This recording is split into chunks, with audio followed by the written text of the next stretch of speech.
இந்தியாவிலே மத்திய பிரதேசம், குஜராத், பீகார் போன்ற பகுதிகளிலே சட்டமன்றத்துக்கான இடைத்தேர்தல் தேதி அறிவிக்கப்பட்டிருக்கின்றது. தமிழ்நாட்டிலே கூட 6 தொகுதிகளுக்கான இடைத்தேர்தல் அறிவிக்கப்பட வேண்டிய ஒரு தேவை இருக்கின்றது. விஜய் அவர்களுடைய திருச்சி கிழக்கு தொகுதி காலியாக காணப்படுகின்றது.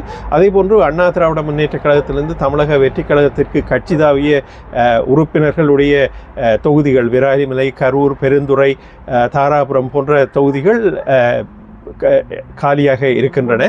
ஆனால் மத்திய அரசு அந்த தொகுதிகளுக்கான இடைத்தேர்தலை அறிவிக்கவில்லை. ஏன் என்ற கேள்வி எழுகின்றது. விஜய் தரப்புக்கு பெரும்பான்மையை நிரூபிப்பதற்கு 12 எம்எல்ஏக்கள் தேவையாக உள்ள சூழலிலே தற்போது 6 தொகுதிகள் மட்டும்தான் காலியாக்கப்பட்டுள்ளன.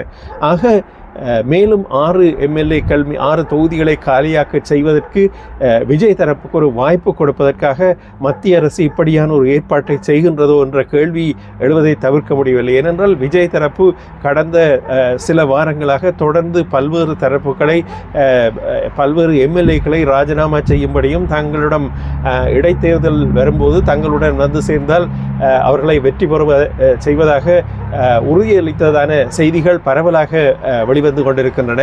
அதிலே முக்கியமாக வைகோ அவர்கள் அதை வெளிப்படையாகவே சொல்லியிருக்கின்றார். அவருடைய மறுமலர்ச்சி திராவிட முன்னேற்ற கழகத்திலிருந்து போட்டியிட்ட 2 எம்எல்ஏக்களை ராஜினாமா செய்துவிட்டு வாருங்கள், தமிழக வெற்றி கழகத்தின் சார்பில் உங்களை போட்டியிட வைத்து வெற்றி பெற செய்கின்றோம் என்று உறுதி கொடுத்ததாக வைகோ அவர்கள் வெளிப்படையாக சொல்லியிருக்கின்றார்.